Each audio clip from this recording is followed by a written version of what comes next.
What's up, guys? It's your boy Dekkster here, and welcome to part 2 of the card review for the upcoming expansion, Kobolds and Catacombs. We have quite a few cards to review today because I do have a pretty big backlog. I've been a little late to the party here, so we're going to go over the new cards that were released today, and also going to hit some of the older ones. Also, a friendly reminder, guys, that the expansion releases on December 7th for the Americas and on the 8th for Europe. So call in sick, do what you need to do. I don't know, but there you go. Once again, guys, these are predictions. So if I give it a 4, it might actually be a 5 once we see the rest of the cards, or once the game's actually released. If I give it a 3, maybe it's actually a 2. Maybe I give it a 1 and it's actually a 0.5. I don't know, but this is just for good fun, guys. This is just for good fun. That's it. Let's go ahead and jump into the reviews. So a new MAGE card was just revealed, and it's Leyline Manipulator. It's a 4-mana 4/5, and the battle cry is, if you're holding any cards that didn't start in your deck, reduce their cost by 2. Which is such a good effect because mages are going to have so many cards that didn't start in their deck. And it's also elemental, which is great because, you know, mages are kind of shifting towards that elemental route. So this gives Frostlich Jaina a lot of value, and it also lines up really nicely with cards like Servant of Kalamos. I'm really excited about this one. It's pretty much a Yeti. Plus it's elemental. Plus it has a sick battle cry. This thing is insane. They're just printing so many amazing cards. It blows my mind. This also makes it so you don't even need to run like the mage quest. You don't even need to run the mage quest if you're running this. You can go with more of an Exodia mage as opposed to a quest mage, and you can run Antonidas, 1 apprentice. You need a Leyline Manipulator, you need 2 Simulacrums, and 1 Molten Reflection. And basically what you do is you get 2 of your apprentices through Simulacrums. Then you're going to go ahead and play this guy to reduce their cost to 0. And then you go ahead, you play the apprentices, you play 1 apprentice at the full cost of 2. You play a 1-mana Molten Reflection because the price is reduced through the apprentices. And then you play Tony for a full 7 mana. And then you just start Fireball, Fireball, Fireball, Fireball, Fireball. You don't even need the extra turn. You don't need it. You can even play Tony right before you play the Molten Reflection. And that'll make it so you have the free Fireball. So you don't have to cast any other spells. You guys know what I'm saying. And this is just... this card... just... What is going on? So the Furbolg Mossbinder was just revealed. It's a neutral minion, 5 mana, 1/1, and its battle cry is transform a friendly minion into a 6/6 elemental. This kind of seems really bad. One, you need to have a friendly minion on the board, which may be hard to set up at sometimes. Plus, is it really going to be a huge upgrade switching to a 6/6? I mean, it's not terrible. The only way I could see this kind of being useful is in like some sort of Shaman evolve list, where you're evolving something into a 6/6 after you value traded with it, and then you hit this dude with an evolve. So he's not a 1/1, and he's actually a 6-cost card. It just seems, honestly, guys, this is just pretty bad. It's pretty bad. It's mostly a nerf to shamans that are evolving 4-mana cards, because they're gonna possibly turn into this steaming turd right here. So yeah, I mean, probably good in arena. It's probably good in arena, but overall, not feeling this one. Don't craft it. Don't craft it. So Unstable Evolution is a 1-mana spell for the Shaman class. And its text is transform a friendly minion into one that costs 1 more. Repeatable this turn. This card is insane, and just the thought of it, it sounds broken. It is, you can repeat it as many times as you want. So you can cast it, I get up to 10 times if you have 10 mana. And you can use it on different targets. It's just as soon as you use it, it returns to your hand. And it's amazing. It's amazing. It's great. And it's just another evolve effect for shamans, which I think is greatly needed because evolve shaman feels like it lacks consistency as far as actually drawing your evolves. So this can evolve your whole board. If you want to, you know, use this in a doppelganger combo, right? You just, it costs 8 mana. You want to evolve each of them once. You just play your doppelganger as 5 mana. Then you play this 1, 2, 3 times, 1 on each.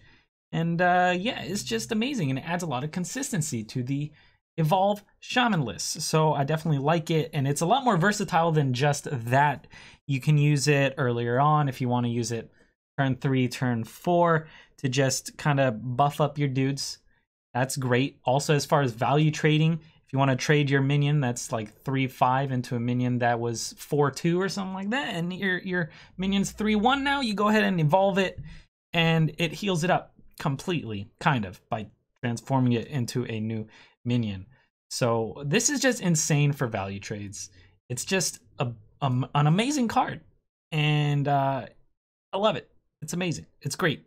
It's one of the best reveals so far, in my opinion, of course. Another card that was revealed today was the Warlock weapon, 5 mana 0/3. It's called Skull of the Minari. And what it does is pretty bad. At the start of your turn, you summon a demon from your hand. This would be great if it was at the end of your turn. Or maybe, I don't know, maybe if it actually did something right away. I mean, if you're playing against a Warlock, maybe you just get an Ooze and you hold it, and once the Warlock plays this, they pretty much lose 5 mana, they gain no value, and you just Ooze their weapon. It's kind of really bad, and this item, it kind of just, it belongs in a museum. It really belongs in a museum, guys. It just seems way too slow. And it also has possibility of, I don't know, just pulling like a Voidwalker as opposed to pulling a Doomguard or something like that. If it does pull a Doomguard, though, that's great because then you get, you know, you get the free charge. So no discard. But overall, this card is very disappointing. I can't imagine a situation where this is going to be used in like a top tier deck. Yeah, you can use it in like a meme deck. You want to just have some fun. You could definitely try it out for the fun. But as far as competitive, I don't think this is going to be competitively viable. It's just too easy. It's just too easy to ooze or to put in a museum. Really exciting warrior card, in my opinion, is the legendary Geo Sculptor Yip. This is an 8 mana 4/8, and its text is at the end of your turn, summon a random minion with cost equal to your armor, up to 10. This is great. This is amazing. This is way better than Rotface was, way more consistent, and I love the stat line at a 4/8. It's kind of like good against Priest, I guess. It's also very defensive with the 8 health. I like it. It seems really good in some sort of big warrior archetype, which I think they're kind of leaning towards. I mean, we need to see more. We need to see more warrior cards, but I think they're kind of leaning towards a big warrior archetype, which is really exciting with cards like Gather Your Party, where you recruit a minion from your deck. Maybe you're not running a lot of minions. You're just running Geo Sculptor, some big boys other than that, and maybe even Barnes out a Geo Sculptor Yip. So let's say you do like a shield block on 3, or a Bring It On, maybe. And then turn 4, you Barnes out a Geo Sculptor Yip. And then all of a sudden you got a Deathwing on your board, right? That'd be pretty insane, pretty sick, pretty good. So I like it a lot, and I think it's going to open up avenues for really exciting archetypes, such as just like a really defensive Control Warrior, which come on, bring back Control Warrior. Everyone misses it. And then a big warrior, which is kind of control-y at the same time. But either way, I'm really excited for this card. And you get value out of this, even if you just pull out like a 4-drop minion, even if you have 4 armor, which seems kind of reasonable. So definitely liking this card. This card's been announced for a little bit now, and at first I didn't really like it. Gather Your Party is a 6-mana recruit a minion card. So recruit is kind of like Yasiraj. It pulls the card out from your deck and puts it in the battlefield. No battle cry, which means it would work great with Geosculptor Yip, right? So so that made me kind of imagine how they're planning to go about the warrior cards, which is just the big warrior. So I like Gather Your Party. It's kind of like a Shadow Essence, which is always played in Big Priest, and it could just be used in big lists. If you're running small minions, it might not be too good. So I can only see this being used in, you know, more of the big or control-oriented lists. Because if it pulls out like a 5/5, you're probably going to be a little bit bummed. If it pulls out a 6/6, it's kind of just eh. You want it to pull out something big, or like Geosculptor Yip. Geosculptor Yip. And then next up, we got Lesser Mithril Spellstone, which is a 7-mana spell, and it summons 1/5/5 Mithril Golem. Equip a weapon to upgrade. So when I first saw this, I also didn't like it at all. I thought it was incredibly slow, incredibly bad. But once again, they're leaning towards not having a lot of minions on warrior. So maybe you're just running weapons. You're running, you know, armoring up sort of things like shield block. Bring it on. So this is actually good because it doesn't dilute your recruit pool, if you will. And you can still flood the board with some Mithril Golems on turn 7. So I definitely like this. Is it amazing? No. Can I see it earning its spot in a control warrior, big warrior archetype? Absolutely. So I think it's good. It's slow, but it's good. And yeah, I see the potential, especially if it's upgraded, which it should be upgraded. You're probably going to be running weapons, and warrior weapons should be pretty good. We'll see. I'm excited to hear about more warrior cards. Priest has a lot of strong cards that have been announced, and Priest is already so strong, so I'm a little bit worried that, you know, it's going to continue to be a top dog, but we'll see. We'll see. Dragon Soul is their weapon, a 3-mana 0/3 weapon. After you cast 3 spells in a turn, summon a 5/5 dragon, which is pretty decent. It's a little bit slow, but priests are okay being reactive players. They're not so much proactive, so it could be fine. You play this on turn 3, and then maybe turn 4 you cast 3 spells. I don't know, Radiant Elemental. You put a Power Word Shield. You do some other stuff, and then you get a 5/5 dragon. Seems pretty decent, but not amazing at the same time. It does open up a nice little avenue for maybe a miracle style list. Maybe you got new miracle archetype up and coming with 2 Lyras. Oh my god, what am I talking about? 2 Auctioneers and 1 Lyra. So that could be interesting.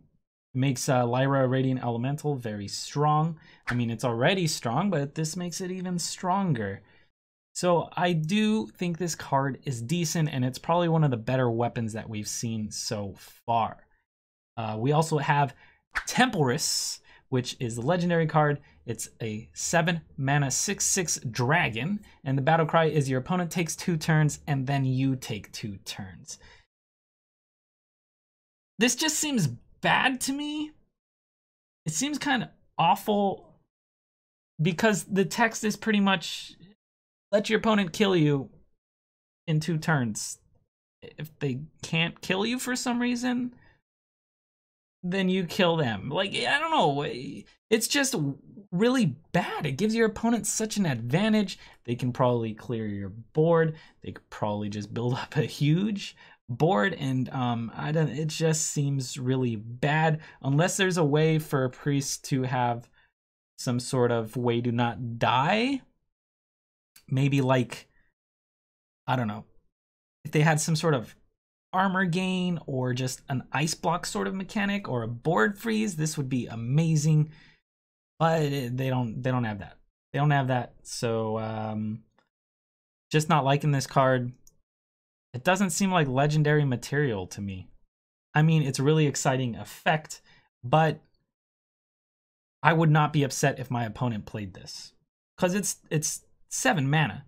By then, you're probably set to win the game, probably.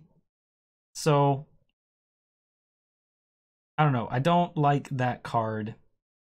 Just disappointing. I don't know how else to put it. It's just disappointing.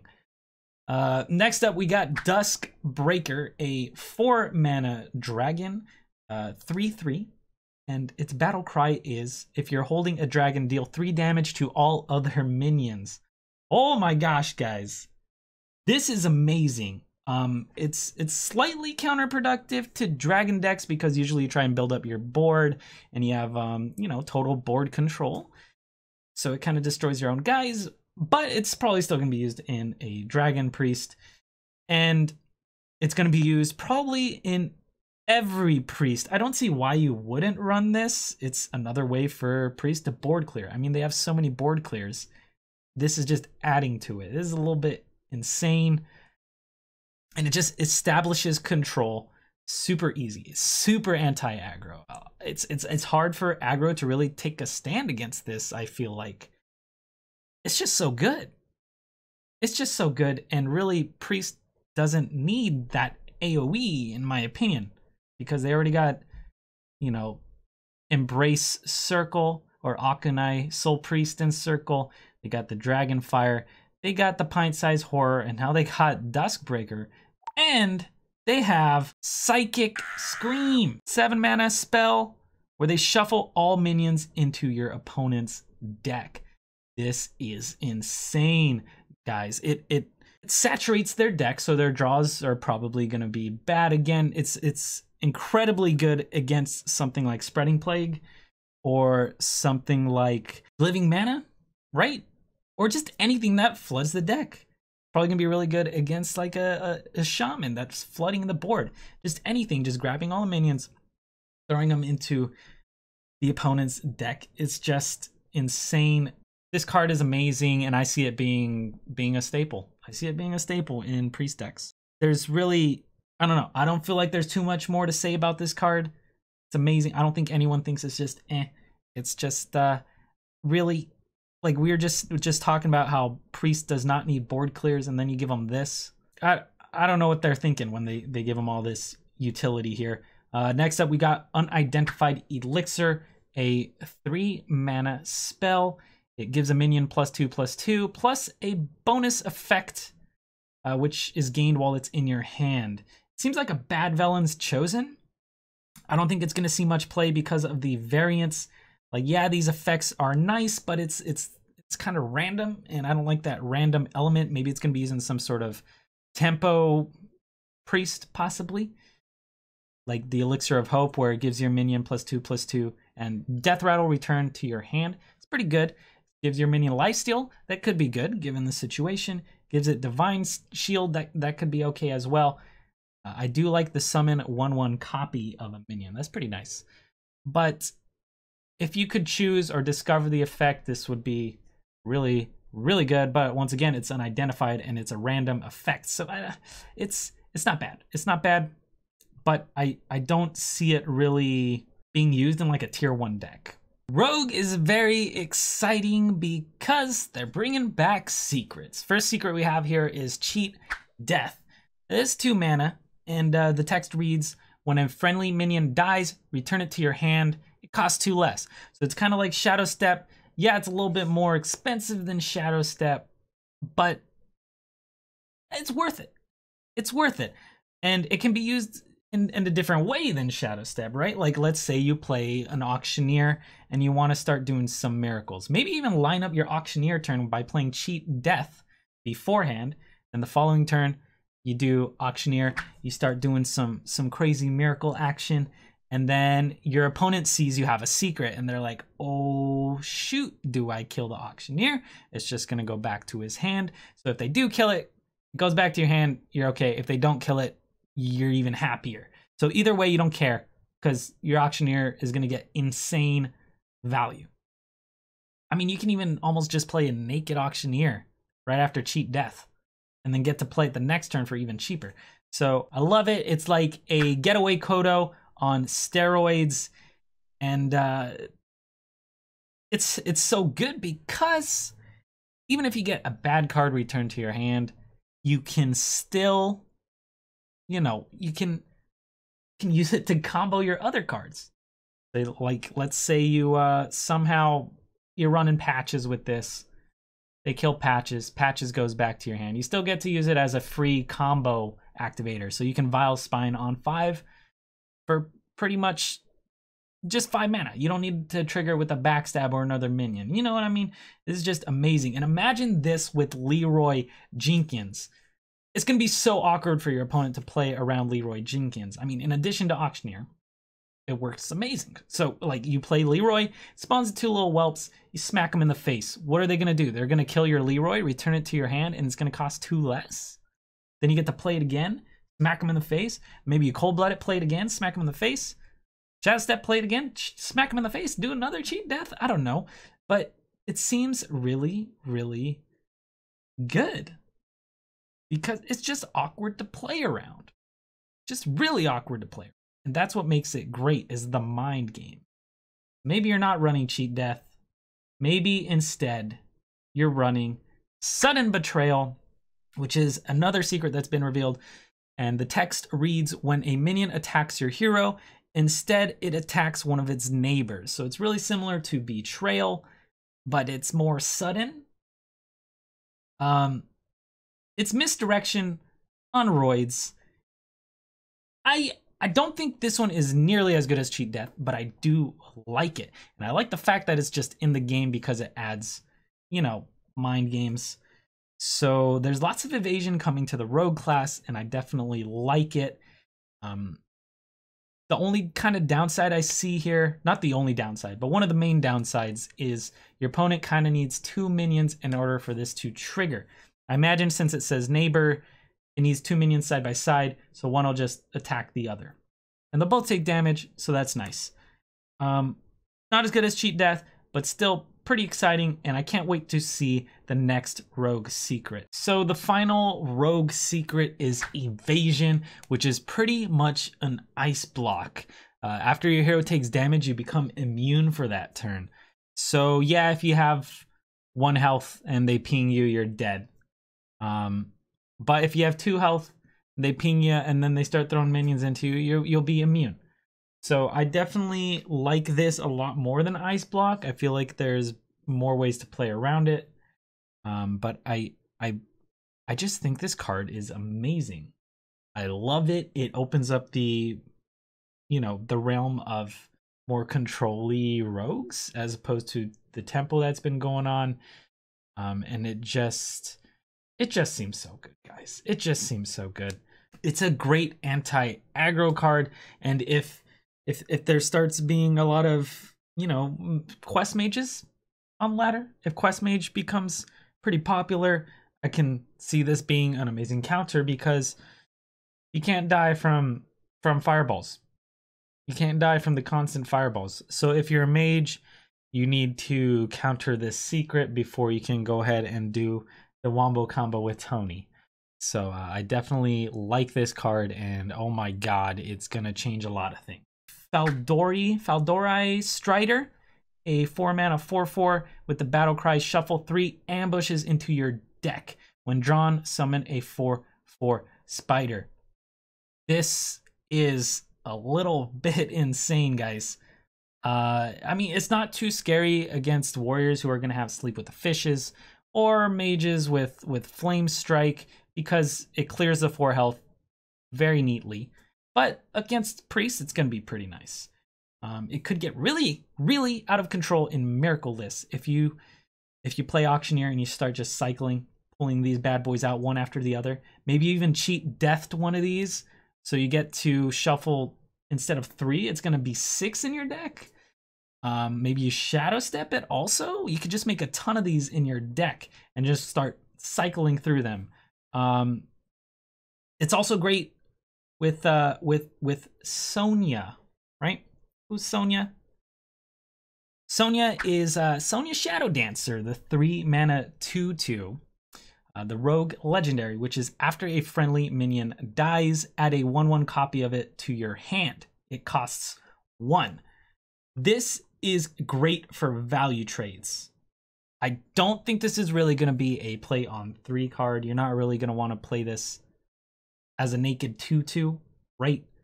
You want to get value out of this, and in order to do that, maybe you kind of need a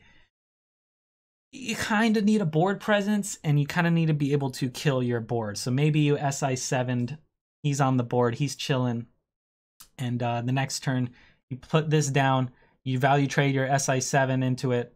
Well, value trade him by killing it. Then it's going to return to your hand as a 1/1, and then you'll be able to play it again and get that 2 damage effect. So right there, I feel like is kind of its break even, but this could get even better, even more insane if you're getting things back like Shaku, maybe a Vilespine back, maybe you get a Bone Mare back. It could be really good, but once again, I don't think it's going to be played on turn 3. But as far as tempo matchups, it could be insane since you do get the card back to your hand. It only costs 1, which is also great for Rogue because it's a good combo activator for future turns, you know. And also, here's a thought for Quest Rogue. Maybe Quest Rogue can make a little comeback here. You could put this down and then just Stone Tusk Boar over and over and over and over, right? You could put this down and get pretty much 7 Stone Tusk Boars in 1 turn. I mean, you don't want 7, but you can get your quest completed turn 8, right? Which is pretty late to get your quest completed, but maybe you just keep the quest, but you mulligan it, and you just wait until you get Sonya, Stone Tusk Boar, and your quest, and kind of just play it. I don't know. It could be interesting, and I just like that it opens up that avenue. Not necessarily that this card's going to be used for that, but maybe it will, because it's definitely has that option. Last rogue card we got here is the Kobold Illusionist, a 4-mana 3/3 with the Death Rattle. Summon a 1/1 copy of a minion from your hand. This is very interesting, especially in Malygos Rogue. It'd be cool if it pulls out your Malygos or an Auctioneer or something. If you're running Miracle Rogue, it pulls out an Auctioneer. That'd be pretty insane. You could get, you know, a lot of value out of a 1/1 Auctioneer, because you don't really use the Auctioneer for his body. Sorry, Auctioneer. We just care about his effect. That'd also be great in Jade, pulling out even a Jade Swarmer, pulling out an Aya Blackpaw. That'd be great as well. But yeah, I like the potential of this card a lot, and I do think it will see some play. The only downside, I keep saying the only a downside of this card is that it's a Death Rattle. I guess if it was a Battle Cry, it'd almost be like a Crazy Barnes. So it's like a Death Rattle Barnes, but from your hand, not from your deck. I like it. It's just maybe your opponent triggers it and then just immediately kills your 1/1 copy. Plus it gives them information of what's in your hand. I don't know. It's not bad. Has more upside than downside. That's for sure. Okay, so let's go ahead and get into the ratings, the rankings, the out of 5 reviews. Get into the out of 5 stuff. So Geosculptor Yip gets a 4. Gather Your Party gets a 3, and Lesser Mithril Spellstone gets a 3 as well. Unstable Evolution gets a 5, and Skull of the Minari gets a 1.5. Maybe a 1. I'm like 1.25, 1.5. We'll say 1.5. Dragon Soul gets a 3. Temporus gets a 2. Duskbreaker gets a 5 out of 5. And Psychic Scream, also a 5 out of 5. Really strong cards here. And then Unidentified Elixir, I'm giving this one a 2.5. Don't think it's gonna see too much play just because of the randomness. Cheat Death gets a 4. Sudden Betrayal gets a 3.5. Fal'dorei Strider gets a 4.5. Sonya Shadowdancer gets a 4.5 as well. And then Kobold Illusionist gets a 4 out of 5. So Evasion gets a 5. Furbolg gets a 1.5. And Leyline gets a 5. I mean, it's so weird, this expansion, guys. Like, I can't get over it. It seems like there's so many amazing cards coming out. Like, I've never felt like this with previous expansions. Like, usually they seem like interesting cards, like, oh, this could be good. But these just seem like concrete, solid cards. Like, they're gonna be staples in their class. And it's just, it's blowing my mind. I'm really excited, but it's just it's a little bit overwhelming in a good way. That's about it, guys. Those are my reviews. Once again, the expansion isn't out yet. We haven't seen many of the cards yet, so I'm kind of just speculating, just having some fun here. So I hope you guys enjoy this video. I will be reviewing. Follow me on Twitch. I stream. Follow me on, well, sub to me on YouTube, obviously, right? Hit me with the thumbs up. I like that. And then I'm also doing the Twitter, and I'm trying to catch up on some Instagramming. I got 1 follower on Instagram. I don't know. Maybe I'll start doing some. I don't know. Who cares? Anyways, that's it. Hope you guys enjoyed the video.